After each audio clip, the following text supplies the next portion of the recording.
አሜን። አእይንተ እግዚአብሔር ካህናት፣ ሊቃውንተ ቤተክርስቲያን አባቶች እና ወንድሞች በዚህ በተቀደሰ ቦታ ከሩቅና ከቅርብ ተገኝታችሁ እግዚአብሔርን ደጅ የምትጠኑት የእግዚአብሔር ልጆቹ ምእመናን እና ምእመናት እንዲሁም ሕፃናት በቅድሚያ በልዑል እግዚአብሔር ስም እንደምን ሰነበታችሁ? እንደምን አረፈዳችሁ? እንደምን አመሻችሁ? አሜን። ሳይገባን ኃጢአታችንን ሳይመለከት በቸርነቱ በእድሜያችን ላይ ይህችን ሰዓት ጨምሮ በዚህ በተቀደሰ ቦታ ሰብስቦ እንድንማማር እንድናመሰግነው የፈቀደልን የአባቶቻችን የቅዱሳን አምላክ የእኛም አምላክ ፈጣሪያችን ልዑል እግዚአብሔር ክብር ምስጋና ይግባው።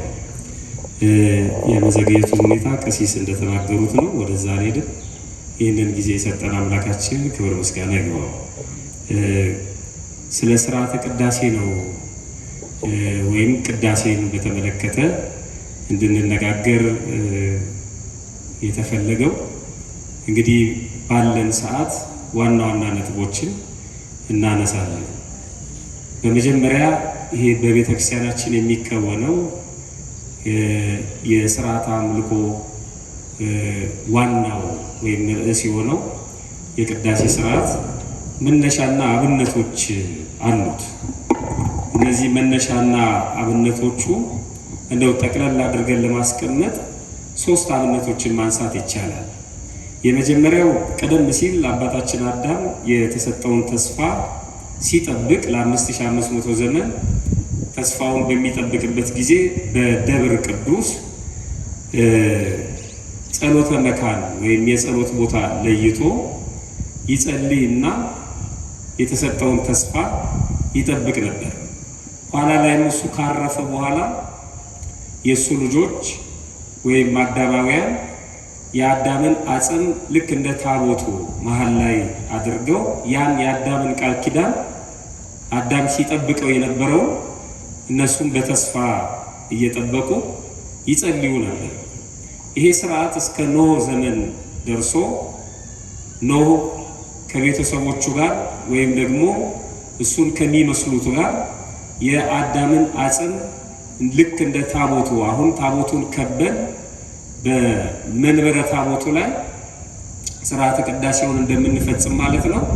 የአባታችን የአዳምን አጽም መሀል አድርጎ እንደዚሁ መካነ ጸሎት ለይቶ ይጸልይ ነበር። በኋላም ዓለም በንፍረ ውሃ በምትጠፋበት ጊዜ በጥፋቷ ጊዜ ማለት ነው ኖህ የአዳምን አጽም ይዞ ነው ወደ መርከቡ የገባው እና በመርከቡ ውስጥም የኖህ ሴት ልጆች የኖህ ወንድ ልጆች በሴቶች መቋሚያ በወንዶች መቋሚያ ልክ አሁን በሰሜን እና በደቡብ እንደገና ደግሞ በምስራቅ ሆነን እንደምንጸልየው ማለት ነው ኖህ አባታችን በመሃል ሆኖ የአዳምን አጽም መሃል ላይ አድርገው ይጸልዩ ነበር። ሴቶቹን በግራ ወንዶቹን በቀኝ ወይም በሰሜን በኩል ሴቶቹን ደግሞ በደቡብ በኩል። አሁን ቤተክርስቲያን በደቡብ የሴቶች መግቢያ ነው፣ በሰሜን ደግሞ የወንዶች መግቢያ ነው።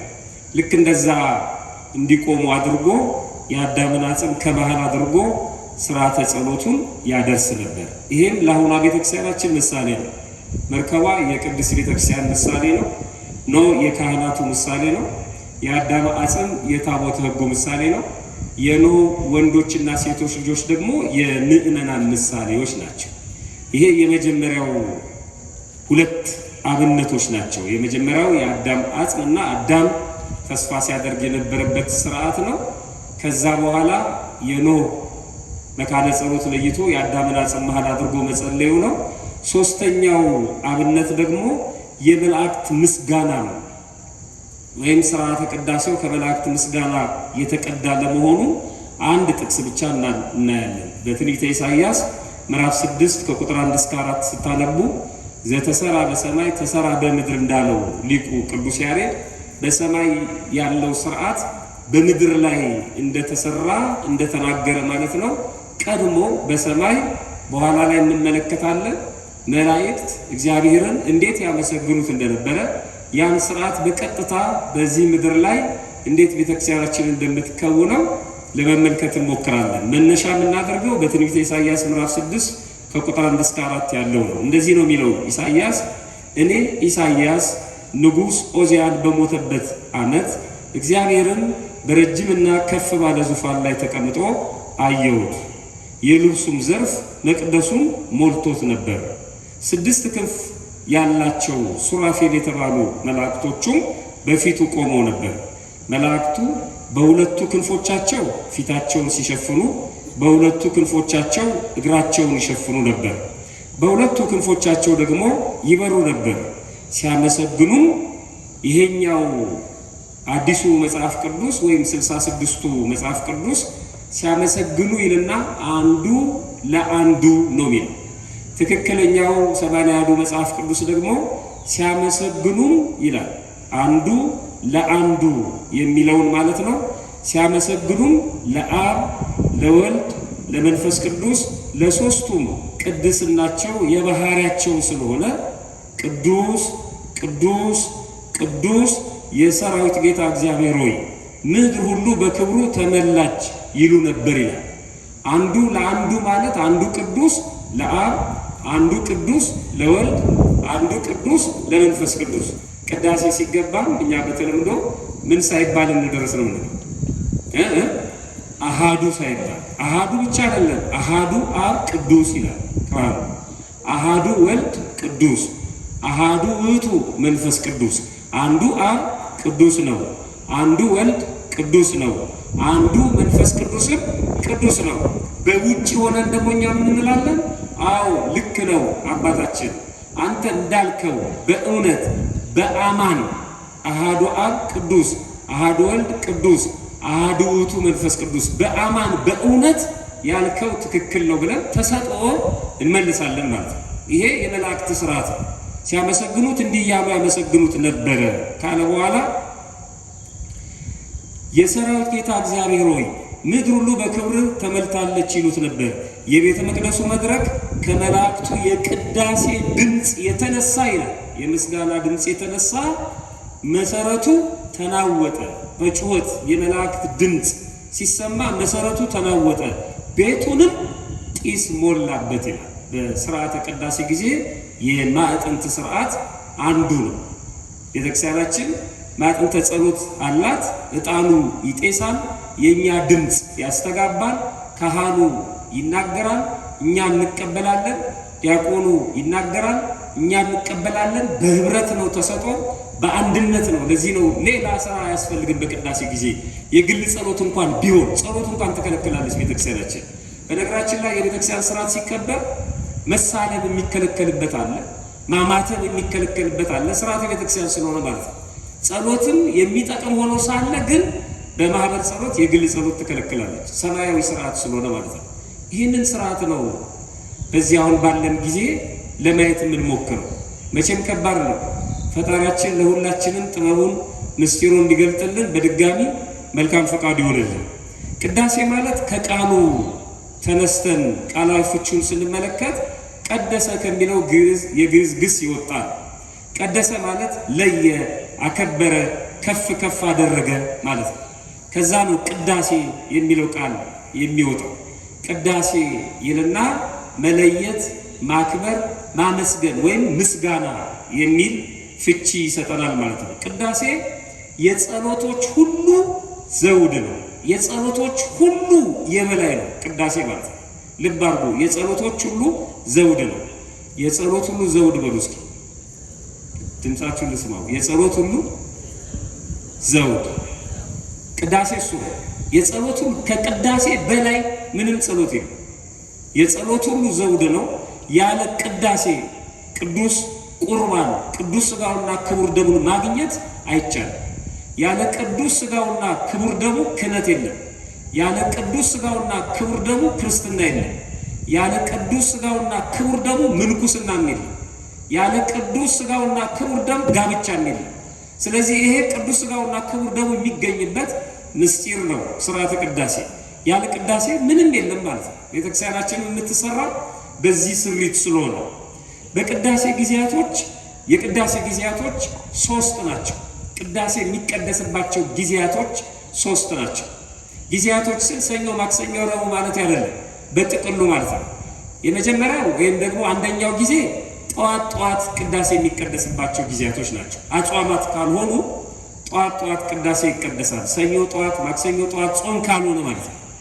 ሁለተኛው ጊዜ ደግሞ ከሰዓት የሚቀደስባቸው ደግሞ ጊዜያቶች አሉ። ጾም ሲሆን ከሰዓት ነው። አሁን ሰኞ ጾም ይገባል። ቅዳሴ መቼ ነው ማለት ነው? ከሰዓት በኋላ። ስለዚህ የቅዳሴ ጊዜ ጠዋት የሚሆንበት አለ፣ ከሰዓት የሚሆንበት አለ። ሁለተኛው ሶስተኛው ሌሊት ደግሞ የሚሆንበት ጊዜ አለ። ሌሊት ከሌሊቱ 6 ሰዓት ሌሊት ቅዳሴ የሚቀደስበት ጊዜ አለ። መቼ ነው እሱ? በልደት ጊዜ፣ በትንሣኤ ጊዜና በጥምቀት ጊዜ ማለት ነው። ስለዚህ 3 ናቸው የቅዳሴ ጊዜያቶች፣ ጠዋት፣ ከሰዓት፣ ሌሊት የሚቀደስባቸው ጊዜያቶች አሉ። እነዚህ ሰኞ፣ ማክሰኞ፣ ረቡዕ በዝርዝር ውስጥ የሚገቡ ስለሆነ ወደዛ ሄደ። ከቅርብ ጊዜ ወዲህ ግን አንዳንድ ቦታዎች ላይ ቅዳሴ በጣም በሌሊት እየተገባ ምዕመናን አስተያየት ሲሰጡ ይሰማል። እዚያ ሐዋሳ ላይ ያለው ስርዓት አላውቅም። 10 ተኩል 10 ሰዓት ኪዳን የሚያደርሱ 10 ተኩል ቅዳሴ የሚገባባቸው ቦታዎች አሉ። ለምን ሲባል ምክንያት አላቸው። እሱ ቀርቦ መዋየት ነው። በጣም ቅዳሴ ላይ መሰመር የሚገባ ትልቅ ጉዳይ ፍትሐ ነገሥቱም የሚያስቀምጠው ቅዳሴ የሚቀደሰው ለምዕመናን ስለሆነ ቀዳሹ ምዕመናን መገኘታቸውን መጀመሪያ ያረጋግጥ ነው። ምዕመን የሌለበት ቅዳሴ አይቀደስም። በጣም ከባድ ነው። ግብጾቹ ጀርመን ለአገልግሎት በነበርኩ ጊዜ የእሁድ ቅዳሴ ማለት ነው ከጠዋቱ 3 ሰዓት ነው የገቡት። አቡነ ቄርሎስም ነበሩ፣ ሌሎች ወንድሞችም ነበሩ። እዛ ቅዳሴው ላይ እኛ ተገኝተን ነበር። 3 ሰዓት ቅዳሴውን ከጨረሱ በኋላ ጠየቅናቸው። ለምንድን ነው እንደዚህ 3 ሰዓት የገባችሁት አልናቸው። ጀርመን ውስጥ የአባ እንጦንስ ገዳም አላቸው። እነሱ ከከተማው በመኪና የ1 ሰዓት ተኩል 2 ሰዓት መንገድ ርቀት ነው ያለው። ስንጠይቃቸው ሰው ነርቶ ስለሚመጣ ሰውን መጠበቅ አለብን፣ በሌሊት የማንገባው ሰው እንዲመጣ ስለምንፈልግ ነው። ሁሉም ክትት ሲል ቅዳሴው ይጀምራል ማለት ነው። እስከ 6 ሰዓት ድረስ ይቆያሉ። የገዳሙ አበምኔት አውደ ምሕረት ላይ ይወጣል። እያንዳንዳቸውን ቅባ ቅዱስ ይቀባቸዋል። አስራታቸውን በፖስታ እያሸጉ ያመጣሉ። ከዛ ወደ አዳራሽ ይገባል። ቁርስ ይበላል። ከዛ እረፍት ያደርጋሉ። ንስሐ የሚገባ የተለያየ ምክር የሚሰጠው የተለያየ ክፍል አለው። የሚያርፍም ያርፋል። ህፃናቱ ለብቻ መምህር አላቸው። የቴሌቪዥን ክፍል አላቸው። የሚጫወቱበት አላቸው።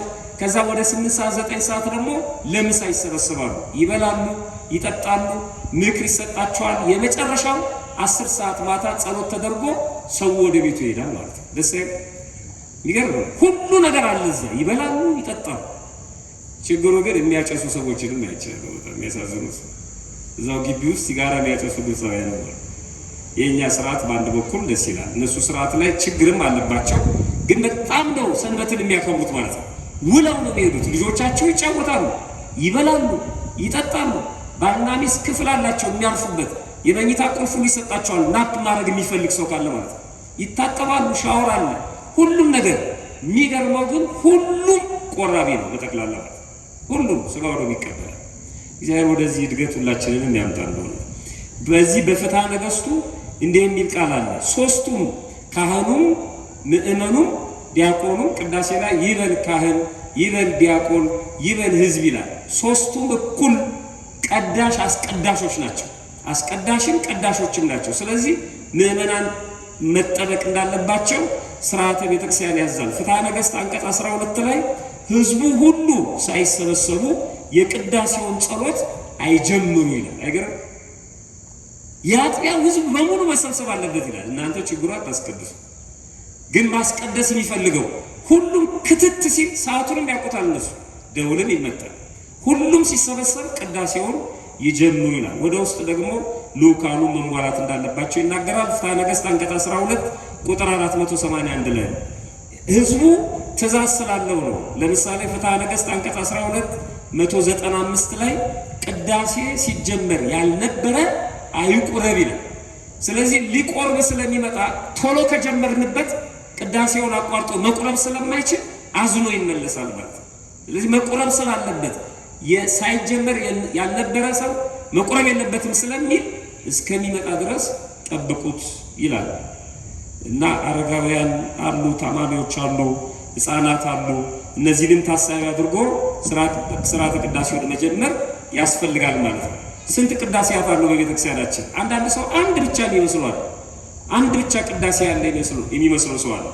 እነዚህ የዘወትር ስርዓተ ቅዳሴው ላይ ዘወትር ምን ሰማቸው አሉ። ልክ ውዳሴ ማርያም አሁን ስትደግሙ የዘወትር ጸሎት አለ፣ የዕለት ውዳሴ ማርያም አለ፣ የየድስዋ መላእክት ብለን ደግሞ ሁሌ ሰኞም የየድስዋ መላእክት እንላለን፣ የሌላ መልአክ እንላለን፣ ወበሳድስ እንላለን፣ ማክሰኞም እንላለን፣ ረቡዕም እንላለን። የረቡዕ ማክሰኞ አንጸልይ፣ የረቡዕ የሰኞ የማክሰኞ ውዳሴ ማርያም አለ። ስንት ክፍል አለው ማለት ነው ውዳሴ ማርያም? አሁን በነገርኳችሁ መሰረት የዘወትር የዕለት የየድስዋ ስንት ክፍል አለ? ልክ እንደዚህ ነው ቅዳሴ። የዘወትሩ ሁሌ ይባላል፣ ሰኞም ይባላል፣ ማክሰኞም ይባላል። ቅዳሴም ልክ እንደዚህ ያለ የዘወትር አለ። ደግሞ ፍሬ ቅዳሴም ይባላል። እሱ ይቀየራል ማለት ነው። የየዕለቱ ውዳሴ ማርያም እንደሚቀየረው 14 ቅዳሴያት አሏት ለጊዜው ማለት ነው። እነዚህ 14 ቅዳሴያት የተመሰከረላቸው እነዚህን አሁን ረጋ እያልኩና ስለምን ምን እንደሚያነሱ መናገር ሰዓት ስለሌለኝ ጠቅሻቸው ብቻ አልፋለሁ። ቅዳሴ ሐዋርያት፣ ቅዳሴ እግዚእ፣ ቅዳሴ ማርያም፣ ቅዳሴ ዮሐንስ ወልደ ነጎድጓድ፣ ቅዳሴ ሰለስቱ ምዕት። ሊቃውንቱ እነዚህን ቅዳሴያት በስም አይደለም ያውቋቸው። ለምሳሌ ቅዳሴ ሰለስቱ ምዕትን ግሩም በሚል ያውቋቸዋል። ግሩም ከተባለ የተቀደሰ ቡድን ነው። ግሩም ከተባለ ሰለስቱ ምዕት ነው ማለት ነው። የሊቃውንቱ ስለሆነ ቅጽላቸውን አልናገርም። ለምሳሌ ቅዳሴ ማርያም ጎሳ ልቤ፣ ቅዳሴ ሐዋርያት ስም አላቸው ዘበዳህር፣ እያንዳንዱ መለያ ስላላቸው መጀመሪያውን ስለሚናገሩ ሊቃውንቱ በዛ ነው የሚያውቋቸው። እንደኛ ግን ቅዳሴ ሐዋርያት፣ ቅዳሴ እግዚእ፣ ቅዳሴ ማርያም፣ ቅዳሴ ዮሐንስ ወልደ ነጎድጓድ፣ ቅዳሴ ሰለስቱ ምዕት፣ ቅዳሴ አትናቴዎስ፣ ቅዳሴ ባሲሊዮስ፣ ቅዳሴ ጎርጎሪዮስ፣ ቅዳሴ ኤጲፋኒዎስ 9ኛ ማለት ነው። 10ኛ ቅዳሴ ዮሐንስ አፈወርቅ፣ 11ኛ ቅዳሴ ቄርሎስ፣ 12ኛ ቅዳሴ ያዕቆብ ዘስሩግ፣ 13ኛ ቅዳሴ ዲዮስቆሮስ እምቅድመ ዓለም በመባል የሚታወቀው፣ 14ኛ ቅዳሴ ካል ጎርጎሪዮስ መጀመሪያ ስለጠቀስነው ሁለተኛው ጎርጎሪዮስ ማለት ነው። ናኩ ተከብሎ የሚጀምረው ለሥርዓተ ቅዳሴው እነዚህ 14ቱ ቅዳሴያት በቤተ ክርስቲያን እንደየ ግጻዌው እንደሚያዘው እንደየወቅቱ እንደየዕለቱ ይቀደሳሉ ማለት ነው። ቅዳሴው 3 ክፍል አለው። ልክ ቅድም እንዳስቀምጥኩላችሁ እንደ ውዳሴ ማርያሙ 3 ክፍል አለው። አንደኛው የመጀመሪያው የዝግጅት ክፍለ ጊዜ ወይም የዝግጅት ጊዜ ግብአተ መንጦላዕት ይሉታል። መጋረጃ ከመከፈቱ በፊት የሚደረጋል። ይሄ ለሊቃውንቱ ስለሆነ ብዙ እዚህ ላይ አንደክምም። ከምን እስከምን እንደሆነ አሁን ለምእመናን ማስረዳቱ ሊጠቅም ነገር ስለሌለው ግን 3 ክፍል እንደሆነ ብቻ አንስተን እናልፋለን። ሁለተኛው የትምህርት ክፍለ ጊዜ፣ አንዱ የዝግጅት አንዱ የትምህርት ክፍለ ጊዜ ነው። በዚህ በትምህርት ክፍለ ጊዜ ምንባባት ይነበባሉ፣ መልእክታት ይነበባሉ፣ ግብረ ሐዋርያትን ጨምሮ ወንጌል ራሱ ይነበባል። እነዚህ ይተረጎማሉ። እነዚህ ራሳቸው ስርዓት አላቸው። ምስባኩ ወንጌሉ በዕለቱ ይተረጎማል፣ ይነበባል። እነዚህን ያዳምጣሉ። በአብዛኛው ትምህርት ከትምህርት ጋር የተገናኘ የማይቀየር የማይለወጥ አንድ ሲደመር አንድ ሁለት ማንም የማያሻሽላቸው እንደዚህ ነገሮች በአብዛኛው ያሉበት ክፍል የመሃለኛው ክፍል።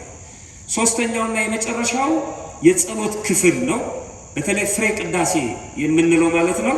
ህብስቱ ወደ ስጋ አምላክ ወይኑ ወደ ደም አምላክ የሚቀየርበት ጸሎት የጸሎትና የምስጋና ክፍለ ጊዜ። እነዚህ 3 ዋና ዋና ክፍሎች በቅዳሴ ላይ አሉ።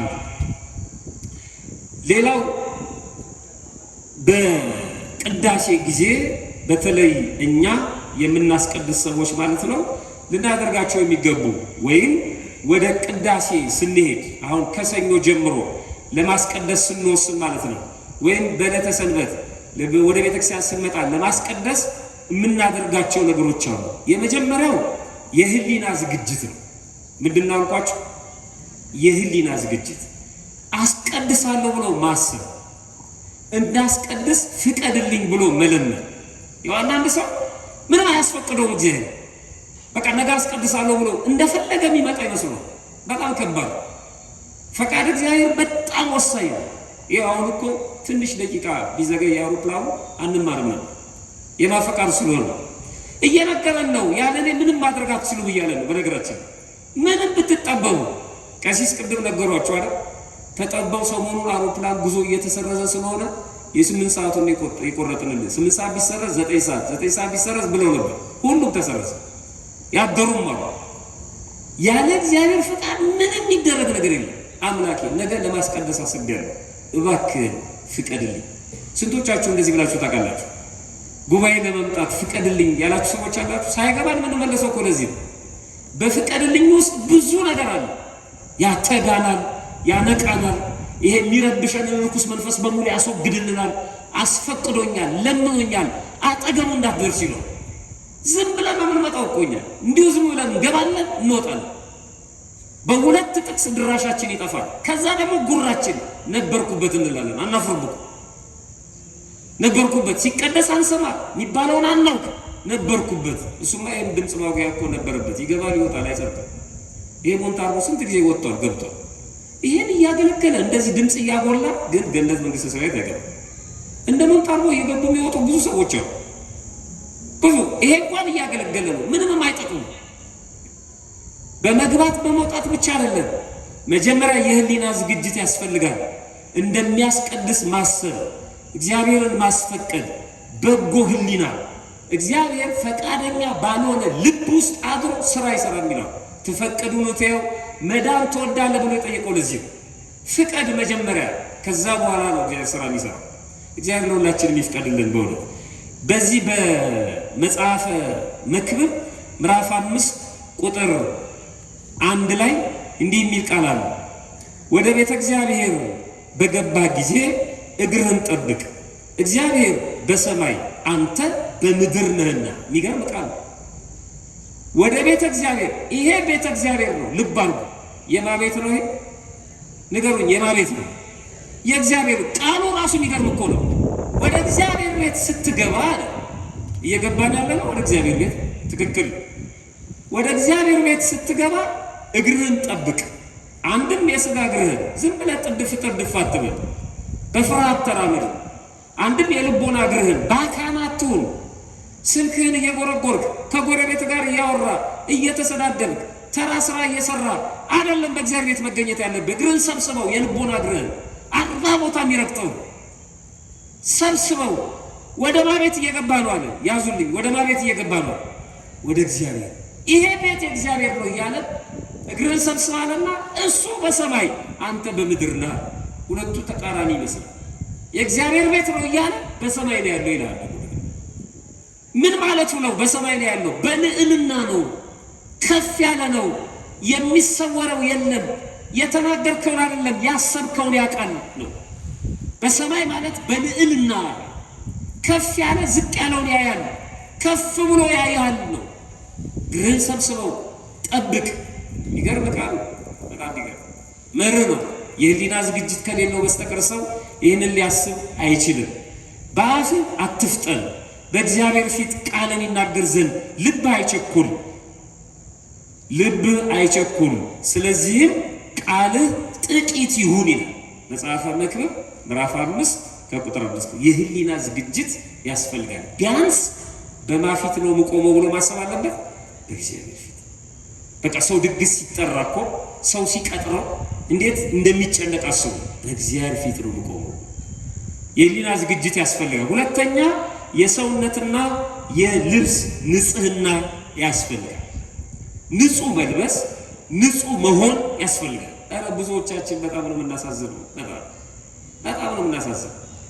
ሰው ቤት ግቡ ግድ የለም ስትባሉ ጫማችሁን ስለማታወልቁ አይደጅ ሆናለሁ ትላላችሁ። ጫማው ከወለቀ ጉድ ስላለ ማለት ዝለቅ ወደ ቤት ሲል ጫማ ተወልቆ የሚገባ ቤት ከሆነ አይ እዚህ ደጅ ሆናለሁ፣ እዚህ ሶፋው ላይ ቁጭ በል፣ ምንጣፍ ካለ አይ እዚህ ጋር ሆናለሁ። ለምን?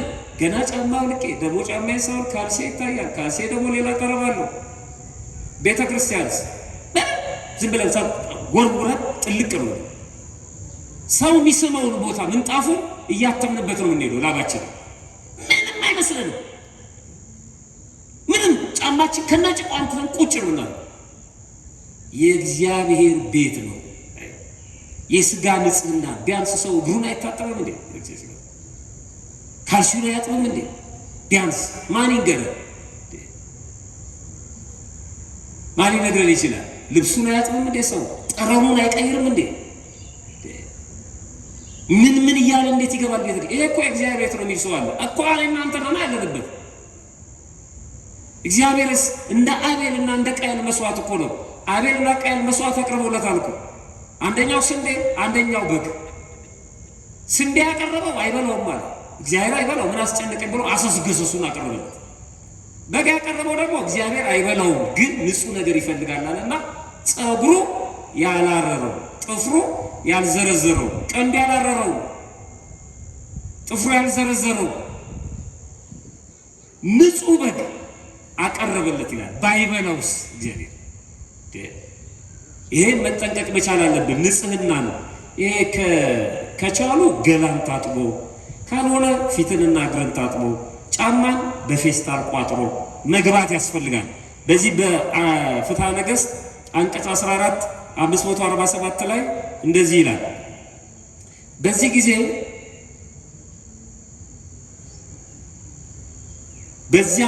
ጊዜ ይላል የግል ጸሎት የሚጸልዩ ሰዎች ከመጸለያቸው በፊት በዚያን ጊዜ ውሃ እንኳን ባያገኙ እንትፍ ብለው በምራቃቸው ታጥበው ያማትሙ ይላል። አይገርም? አንዳንድ ሰው ብለው ፊታቸው ሲቀቡ አይታቸዋል። እኛ ከጸሎት በኋላ ነው የምናደርገው። እሱ በፊት ነው። ፊታቸው ውሃ በማይገኝበት ቦታ እንኳን አይናራቸውን አራክፈው በስመ አብ ይበሉ። በስመ አብ ለማለት እንኳን ማለት ነው። ለማስቀደስማ እንዴት ንጹህ መሆን አይገባም። ስለዚህ ንጽህናን መጠበቅ ያስፈልጋል። ሁለተኛው ሶስተኛው ይቅርታ ከንጽህና ቀጥሎ ንጽህናን መጠበቅ ያስፈልጋል። የሰውነትን ንጽህና መጠበቅ ያስፈልጋል። ሶስተኛ ይሄ በአብዛኛው እንግዲህ በተለይ በዚህ በበረሃ ላይ የምንኖር ሰዎች ትንሽ የሙቀቱም ሁኔታ ስላለ አለባበሳችን ገላችንን የሚያጋልጥ ይሆናል።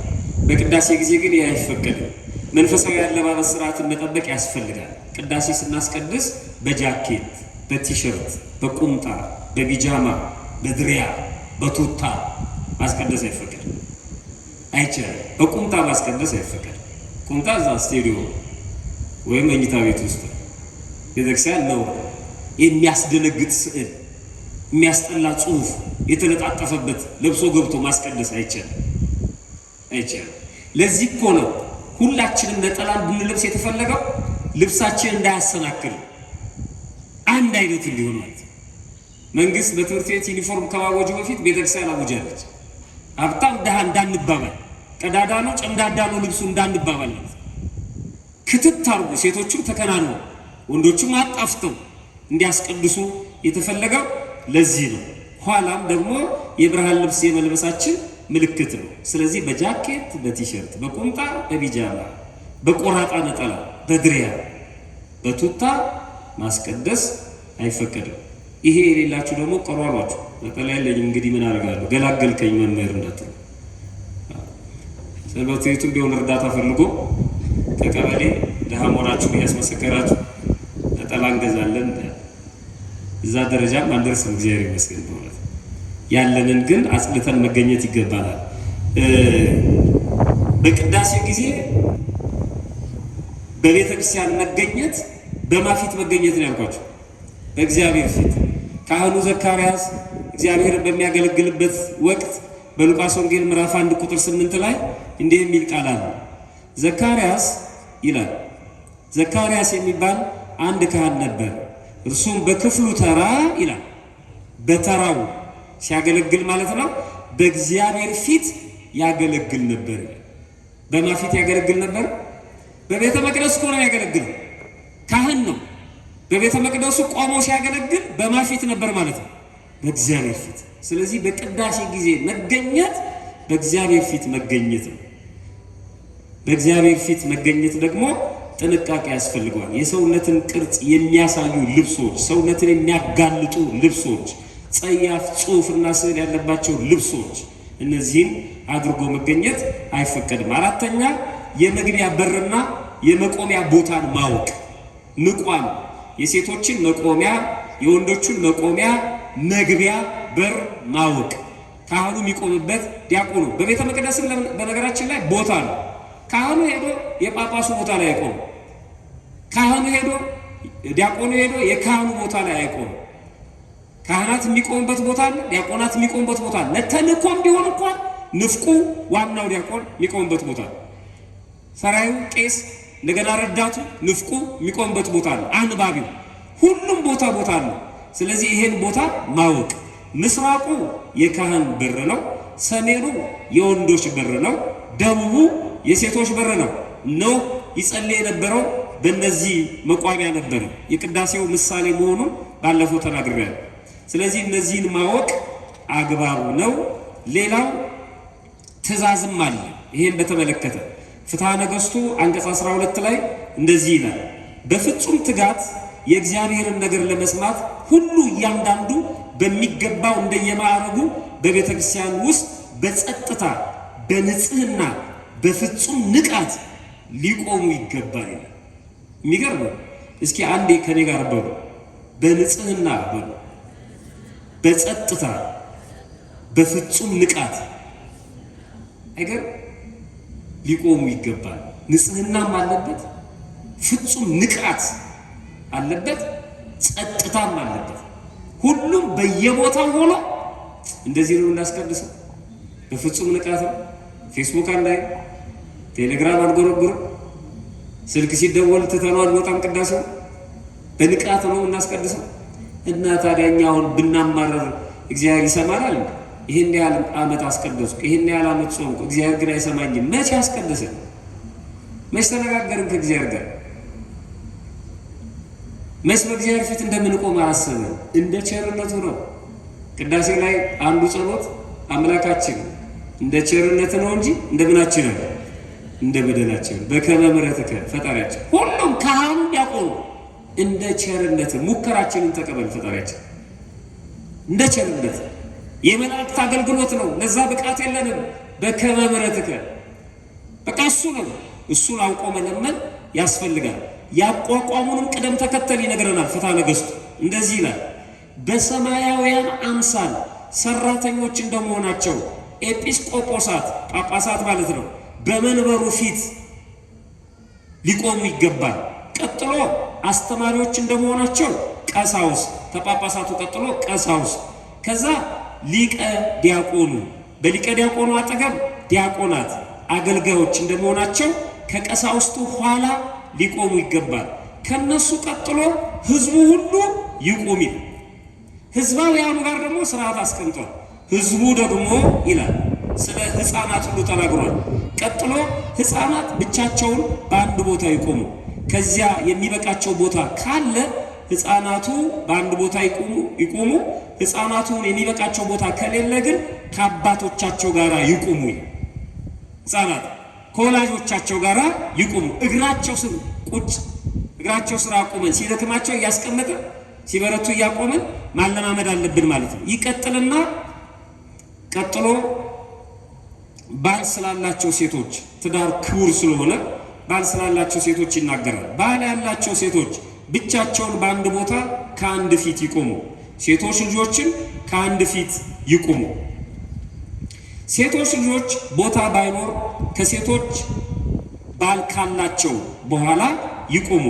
ደናግላንና ባልቴቶቹ ግን በመቆም በመጸለይ ከሁሉ ይቅደሙ ይላል ፍትሐ ነገሥት አንቀጽ 14 471።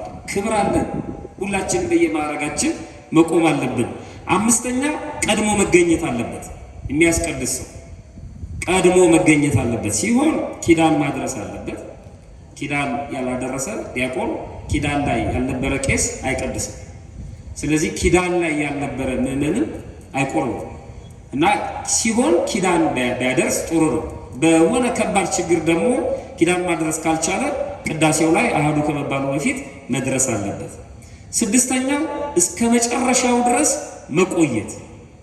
እስከ መጨረሻው ድረስ በቅዳሴ ጊዜ ይሄ መቦብስ የሚለውን በግዕዝ ስለምንለው ምናልባት ካላወቅ ነው እንጂ በቅዳሴ ጊዜ ይላል ከምዕመናን ወገን ወደ ቤተ ክርስቲያን የገባ ሰው ቢኖር ቅዱሳት መጻሕፍትን ሰምቶ የቅዳሴውን ጸሎት እስኪጨርሱ ባይታገስ ከቁርባንም ባይቀበል ከቤተ ክርስቲያን ይውጣ ይሰደድ ቤተ ክርስቲያን አሁኑኑ ይውጣ ይላል የቤተ ክርስቲያን ሥርዓት። ካልቆረበም ይውጣ ነው የሚለው ቀድሞ።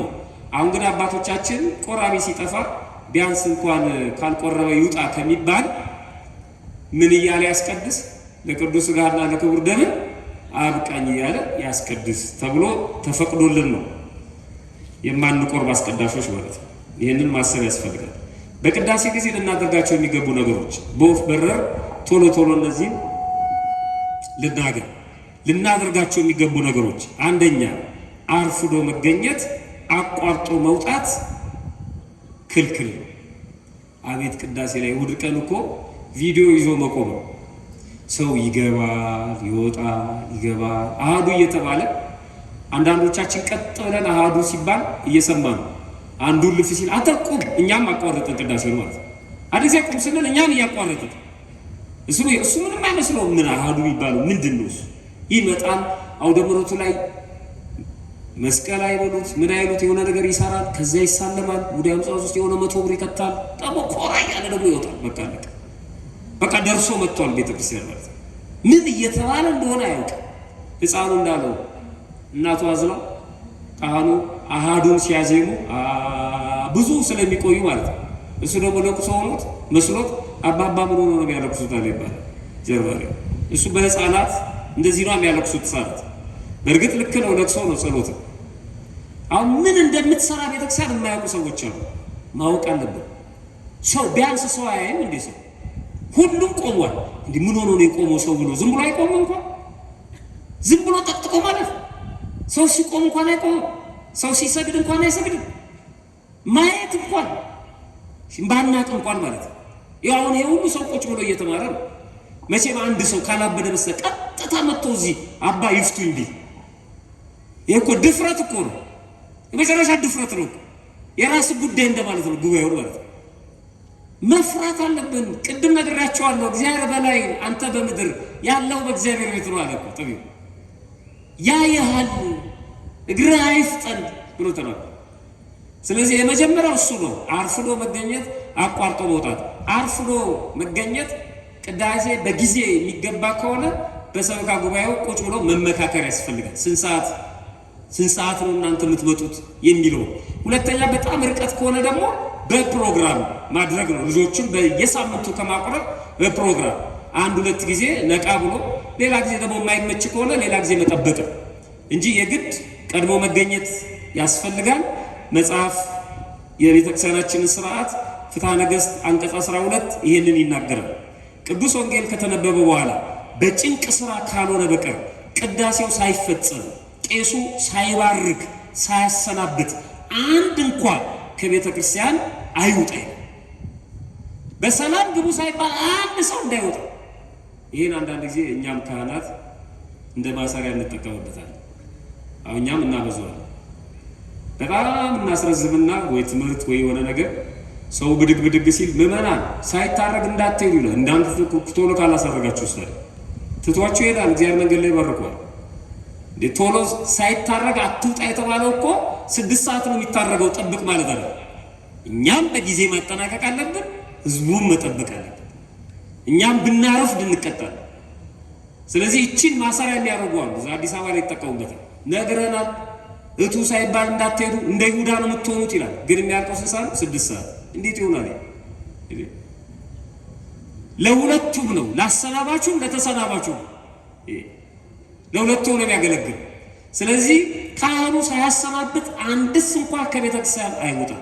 ወደ ቤተክርስቲያን የሚገባና መጽሐፍትንም የሚያዳምጥ ሁሉ ጸሎቱ እስኪፈጸም ድረስ የማይቆይ ከሆነ መለየት ይገባዋል። ይሄ ከምዕመናን መለየት ይገባዋል ይላል። ቅዳሴ ሲጀመር ያልነበረም አይቁረብ እንደሚል ማለት ነው። ስለዚህ ቀድሞ መገኘት፣ በተቻለ መጠን ቀድሞ መገኘት፣ አቋርጦ አለመውጣት። ልጆች የምታስቆርቡ እናቶች ልክ እግዚኦ ሲባል ተሸክማችሁ ታመጣላችሁ። ካስቆረባችሁ በኋላ ይዛችኋቸው ትወጣላችሁ። አሜንም አልተባለ። ይሄ እኮ ዘርፎ መውጣት ነው። ሰርቆ ቤት የሰው ቤት እንኳን ዝም ብሎ ድግስ ቤት እንደተገባ በቁም በልቶ ወዲያው አይወጣም። እንዴ ቁጭ ይባላል እኮ ትንሽ፣ ከዛ ጊዜ ይስጥልኝ ይባላል። እንደው ዝም ብሎ አቆርበው መሮጥ ይሄ አግባብ አይደለም። ለልጆቻችንም ማስተማር አለብን። ነገ ትቆርባለህ፣ አሁን ሌሊት መነሳት አለብን። ካላስቀደስክ አትቆርብ እንዲያውቀው በህሊናው ማለት ነው። እኛም እያደፋፈርናቸው ማሳደግ የለብንም። ሁለተኛ ማድረግ የሌለብን የግል ጸሎት በቅዳሴ ጊዜ ወይ ከቅዳሴ በፊት ነው ጸሎታችንን ማድረግ ያለብን፣ ወይ ቅዳሴው ካበቃ በኋላ ነው፣ ወይ ቤት ጨርሰን መምጣት ያለብን። አጭር ጸሎት ነው እዚህ ማድረግ ያለብን። ቅዳሴ እየተቀደሰ አንዳንዶቹ መቁጠሪያ ያጨዋሉ። ቋ ቋ ቋ ፈሪሳዊነት ነው። ጸሐፍት ፈሪሳውያን እንደዚህ ናቸው። እንዲሰሙ እንዲታዩ ይፈልጋሉ። ቅዳሴ እየተቀደሰ ወለሉ ዷ እስኪል ድረስ የሚሰግዱ ሰዎች አሉ። ሰው ሁሉ እስኪሰማ ፈሪሳዊነት ነው። ይህን ጸሎት አይሰማም እግዚአብሔር። እንደዚህ አይደለም። የማህበር ጸሎት ከሆነ የማህበር ጸሎት ነው። በጠራራ ፀሐይ ሻማ ማብራት ማለት ነው። ምንም ጥቅም የለውም እኮ። እቃ ጠፍቶበት ሰው 6 ሰዓት ላይ ሻማ አብርቶ ይፈልጋል። ፀሐይ የፀሐይ ብርሃን አለ። ስለዚህ ቅዳሴው ላይ የኛ ጸሎት ምንም ማለት አይደለም። እሱ የማህበር የህብረት ጸሎት ላይ ሁላችንም መሳተፍ ስላለብን ቅዳሴ ማቋረጥ።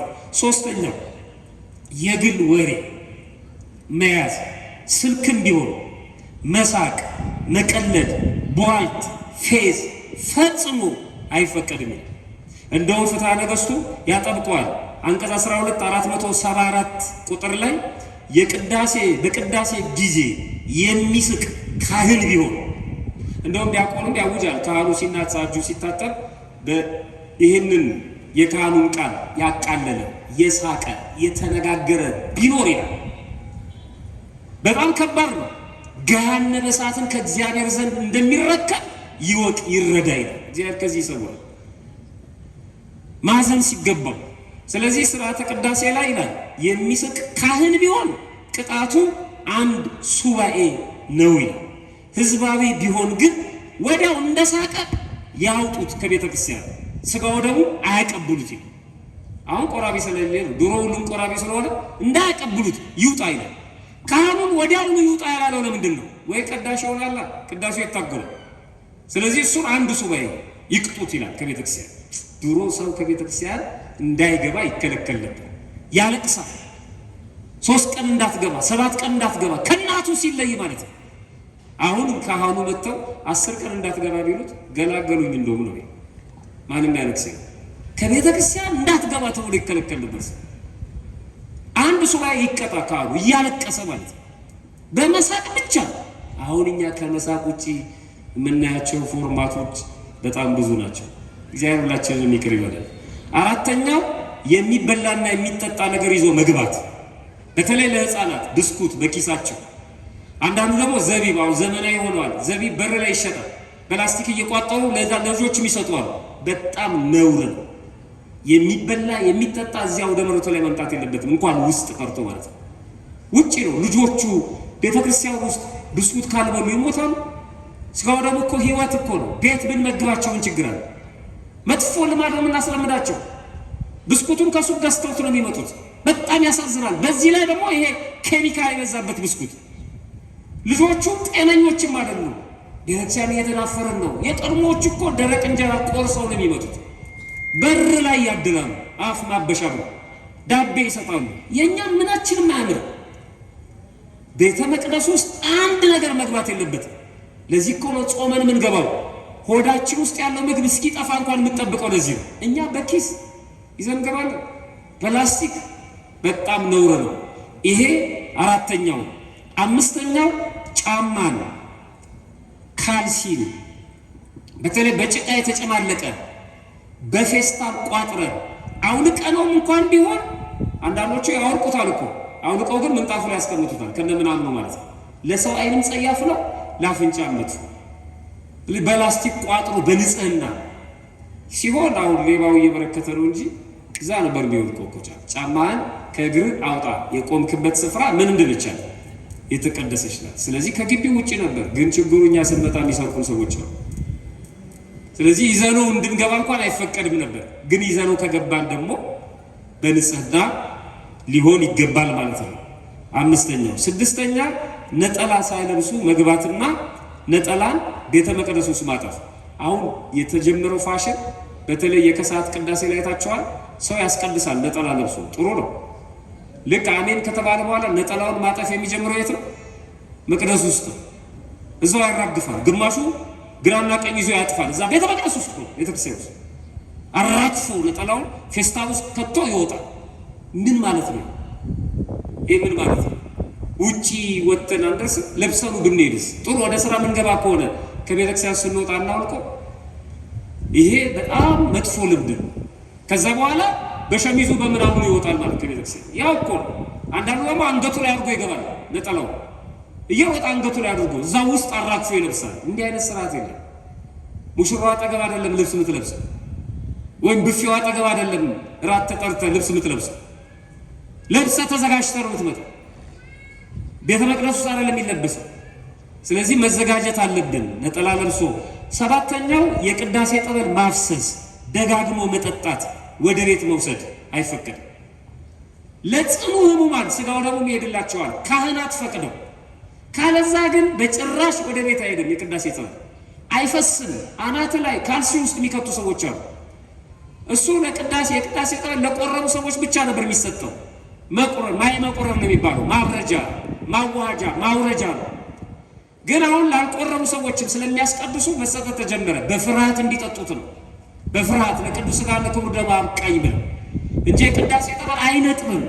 ሳናነጥብ ሳናፈስ እያስሞላን ሳንደጋግም ወደ ቤትም ሳንወስድ በፍርሃት ይጠጡት ነው የሚለው። እንደው በፍርሃት ይጠጡት፣ በጸጥታ በፍርሃት ይጠጡት። ስምንተኛ ያመጡትን መባ አንዳንዶች ቅዳሴ ነው ብላችሁ ሊያስቀድሱ ጧፍ ይዘው ይመጣሉ። ሻማ ራሳቸው ያበሩታል። ይገርመኛል። ቅዳሴ ላይ እኮ ነው እንደዚህ ማታ ጉባኤ ላይ አይደለም። ቅዳሴ ላይ ራሳቸው ሻማ እያበሩ ያስቀድሷሉ። ጧፍ እያበሩ ነውር ነው። በቤተ መቅደስ ከሚበራው ጧፍ ከሚበራው ሻማ በቁጥር በጸሎት በስርዓት ነው የሚበራው። ወንጌል ሲነበብ ምስባክ ሲጸበቅ አለው ቦታ ቦታ። ከዛ ውጪ ሌላ መብራት አይበራም። እኛ ደግሞ መባ መስዋዕት አሳራጊዎች አይደለም። ስለዚህ ይሄን ማድረግ የለብንም። በቅዳሴ ጊዜ ሌላ መስዋዕት መሰዋት የለብንም ከጸሎት በስተቀር። በሌላ ጊዜም መዝሙር ስንዘምር እሱም ከአውደ ምሕረቱ አባቶች ባርከው ሲሰጡን የምንለኩሰው ነው። አንዳንዱ ፓኬት ሻማ ይመጣል፣ እዛው አጠገቡ ድብን አርጎ ያበራል፣ እስኪያልቅ ይጠብቃል፣ ወደ ቤቱ ይሄዳል። ምንድን ነው አሁን የጥቅሙ? እዛው ቤት አናበረው አምጥታ። አንዳንዱ ደግሞ ሽቶ ይዞ ይመጣል፣ ከዛ ትንሽ ረጨት ያደርግና ይዞት ይሄዳል መልሶ። ማለት ምንድን ነው ይሄ ጥቅሙ? ያመጣነውን መስጠት ነው ለቤተ እግዚአብሔር መስጠት፣ በየጊዜው ስለምትጠቀምበት። ሌላው ዘጠነኛው መቀመጥ በቅዳሴ ጊዜ ክልክል ነው። ጻው ሲባል አንዳንድ ሰዎች ተቀመጡ የተባለ እየመሰላቸው አረፍ የሚሉ ሰዎች አሉ። ሌላው ከሚባለው ውጪ ማለት፣ እየጨረስኩ ነው። ቅዳሴ ላይ ከሚባለው ውጪ ማለት፣ አድርጉ ከሚባለው ውጪ ማድረግ፣ ከቅዳሴው ጋር አብሮ ማሄድ። ለምሳሌ ዲያቆኑ ጸልዩ በእንተ ሰላም ይላል። ይሄን በሚልበት ጊዜ ሰዎች በአራቱም ማዕዘን ይሽከረከራሉ። ጸልዩ በእንተ ሰላም ብሎ ሰላምታ እርስ በርሳችን እንድንሰጣጥ ማለት ነው። ፍጽምት ስለምትሆን ሰላምና ፍቅር እርስ በርሳችሁ በተለየች እማሄ ማለት እጅ መንሳት ማለት ነው። በተለየች ሰላምታ በተለየ እጅ መንሳት እርስ በርሳችሁ እጅ ተነሳሱ ይላል። እርስ በርስ ሰላም ተባባሉ። እርስ በርስ ዝም ብሎ እየተሽከረከሩ ጎንበስ የሚሉ አሉ። ዝም ብሎ ዙሪያውን እየተሽከረከሩ ጥንቃቄ ያስፈልገዋል። ፍትሐ ነገሥቱ እንደዚህ ይላል አንቀጽ 12 ላይ ከዚህ በኋላ ወንዶች ሁሉ እርስ በርሳቸው በንጽሕት ሰላምታ እጅ ይነሳሱ፣ ሴቶች ሴቶችን እንጂ ወንዶችን አይደለም። ሴቶች ሴቶችን እጅ ይንሱ እንጂ ወንዶችን እጅ ሊነሱ አይገባም። መጀመሪያም የቆምነው ወንዶች ለወንዶች ሴቶች ለሴቶች ለብቻ ነው። ስለዚህ ሴቶቹ ሴቶቹን ነው እጅ የሚነሱት። ተሽከርክረው በዛ በኩል ወንዶቹን እጅ መንሳት አይፈቀድላቸው። ሴቶች ከሴቶች ጋር ዲያቆናቱም ያሳዩናል። ወጥተው ንፍቁና ዋናው ዲያቆን እርስ በርስ እጅ ይነሳሳሉ። ካህናቱም እንደዚሁ ማለት ነው። ይሄ በቅዳሴ ጊዜ ቂም እንደሌለ በቀል እንደሌለ ለማሳየት ማለት ነው። ስለዚህ ይሄ እርስ በርስ ያለውን ፍቅር እርስ በርስ ያለውን ሰላም ለማሳየት ቼክ ለማድረግ የተቀመጠ ነው። ስለዚህ እርስ በርስ ነው፣ መሽከርከር የለም። ሌላው ዲያቆኑ ለተነብሩ ተነሱ ይላል። የተቀመጣችሁ ተነሱ ይላል አይደለም? እዚህ ሰምታችሁ አታውቁ? እና ምን እናደርጋለን? ብድግ ብድግ ይላሉ አንዳንዶቹ። ኧረ አንዳንዶቹም ደግሞ ተነስ እያሉ በመቋሚያ የሚማቱ አሉ። የተቀመጣችሁ ተነሱ ያለው ቁሙ ማለቱ ነው ይላሉ። አላለም። የተቀመጣችሁ ተነሱ ማለት ቁጭ ቁጭ ያላችሁ ብድግ በሉ ማለት አይደለም። ለምን ቅዳሴ ላይ መቀመጥ ይቻላል? እሺ ሰምታችሁ ታውቃላችሁ? የቆማችሁ ቁጭ ቁጭ በሉ ብሏል ዲያቆኑ? ቁጭ ቁጭ በሉ የለም ቤተክርስቲያን። የቆማችሁ ራሳችሁን ምን አድርጉ? ዝቅ ዝቅ አድርጉ። ቁጭ በሉ የለም ቅዳሴ ላይ። ቁጭ በሉ ካላለ መቼ ያስቀመጠው ነው ተነሱ የሚለው ታዲያ? እና ምን ማለት ነው የተቀመጣችሁ ተነሱ? በልባችሁ የተቀመጣችሁ፣ አካላችሁ ቆሟል፣ ሰውነታችሁም ቆሟል፣ ልባችሁ ግን የለም። ተነሱ። የቆማችሁት በእግዚአብሔር ፊት ነው። ለትነብሩ ተንሱ፣ ያንቀላፋችሁ በልባችሁ የተቀመጣችሁ ስርዓተ ቅዳሴውን የማትከታተሉ አካላችሁ ብቻ የቆመ እንዳስከሬን ተነሱ። በእግዚአብሔር ፊት ነው ያላችሁት። አንድ የሥራ መሪ ጎበዝ እንነሳ ሲል ብድግ ብድግ እንበል ማለት ነው። እንቁረጥ፣ እንወስን፣ እንንቃ። ስለዚህ ተነሱ። እሱ ነው ቅዳሴ። ቅዳሴ ከልብ ጋር ያለ ግንኙነት ነው የምትለው ቤተክርስቲያን ይሄንን ነው። ሌላም ዲያቆኑ የሚለው አለ። ወደ ምስራቅ ተመልከቱ ይላል። ወደ ምስራቅ ተመልከቱ ይዞራሉ ብዙ ሰዎች ይሽከረከሩ። ምስራቅን ፍለጋ ማለት ቤተክርስቲያን ክብ ነች። ሰው ወደ ምዕራብ፣ ወደ ምስራቅ፣ ወደ ሰሜን ክብ ነው። መንበሩን ከበን የቆም ነው። መጀመሪያም ወደ ምስራቅ የቆመ ሰው አለ፣ ፊቱን ወደ ምስራቅ የመለሰ። ወደ ምስራቅ ተመልከቱ ሲባል እሱ ወዴት ይመልከትሽ ነው? ወይስ ይሄ ቅዳሴ መታደስ አለበት እኔን አይመለከትም ማለት ነው? ወደ ምስራቅ ተመልከቱ ማለት የፀሐይ የሚወጣበትን አለ እሱ። ወደ ምስራቅ ተመልከቱ ማለት ብዙ ትርጉም አለው። የመጀመሪያው ምስራቀ ምስራቃት የተባለች እመቤታችን ቅድስት ድንግል ማርያምን አስቧት ከልብ ነው። ወደ ምስራቅ ተመልከቱ እናትነቷን፣ አማላጅነቷን። ይሄ የምትቀበሉት ስጋና ደም ከማን እንደተገኘ ይሄ ክርስቶስ የምትሉት አምላካችሁ ስጋን የለበሰው ማንን ማዕከል እንዳደረገ ማንን እንደመረጠ አስቧት። የእመቤታችን የቅድስት ድንግል ማርያም ነገር እንዴት ነው? ወደ ምስራቅ ተመልከቱ፣ ወደ እመቤታችን ተመልከቱ ነው በህሊናችሁ። ወደ ምስራቅ ተመልከቱ፣ ወደ ገነት ወደ መንግስተ ሰማያት ተመልከቱ። በኤደን ገነት በምስራቅ ገነትን ተከለ ይላል። ወደ ምስራቅ ተመልከቱ። ስራችሁ ለገነት ለመንግስተ ሰማያት ያበቃችኋል ወይ? ገነትን መንግስተ ሰማያትን አስቡ። ወደ ምስራቅ ተመልከቱ። ዕለተ ሞታችሁን አስቡ። ወደ ምስራቅ ተመልከቱ። ዕለተ ምጽአትን አስቡ። መብረቅ ከምስራቅ ወጥቶ እስከ ምዕራብ እንደሚታየው የሰው ልጅ መምጣትም እንዲሁ ይሆናል። መብረቅ ከምስራቅ ብልጭ ብሎ እንዲወጣው እንደዚሁ ነው። ዕለተ ምጽአትም ከምስራቅ ይመጣል ክርስቶስ ብለን እንጠብቃለን። የሞቱ ሰዎች ፊታቸውን ወደ ምስራቅ ይመልሳሉ፣ ጠባቂነታቸውን ተስፋቸውን ለማጠየቅ። የክርስቲያን መኝታም ፊቱ ወደ ምስራቅ ዞሮ ነው መተኛት ያለበት። ስለዚህ ምስራቅ ዕለተ ምጽአትን ክርስቶስን ነው። ወደ ምስራቅ ተመልከቱ ማለት ዕለተ ምጽአትን አስቡ። በዕለተ ምጽአት በቀኝ የሚያቆም ስራ እየሰራችሁ ነው ወይስ በግራ? እሱን ነው እያለን ያለው ዲያቆኑ። አያችሁ፣ ወደ ምስራቅ ተመልከቱ እንጂ ተሽከርከሩ ማለቱ አይደለም። ማጠቃለያ ቅዳሴ ክርስቶስ ጌታችን መድኃኒታችን ኢየሱስ ክርስቶስ በጣም የሚገርም ነው።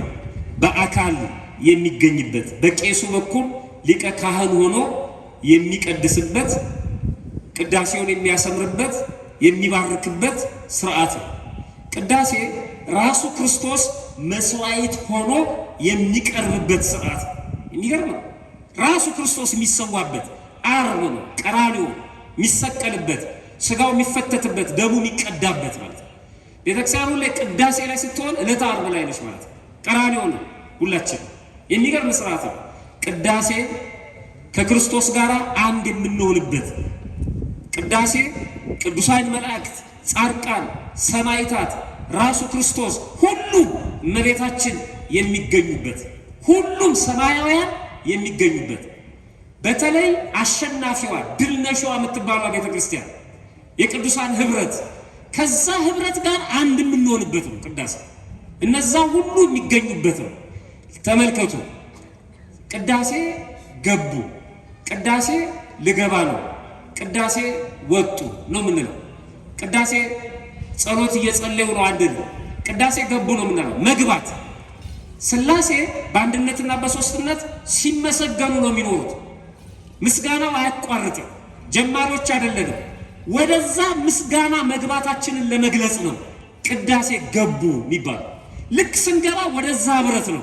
ቅዱስ ቅዱስ ቅዱስ እያሉ መላእክት በማያቋርጥ ምስጋና ወደሚያመሰግኑት ህብረት ስለምንገባ ቅዳሴ ገቡ ይባላል። ይገርም።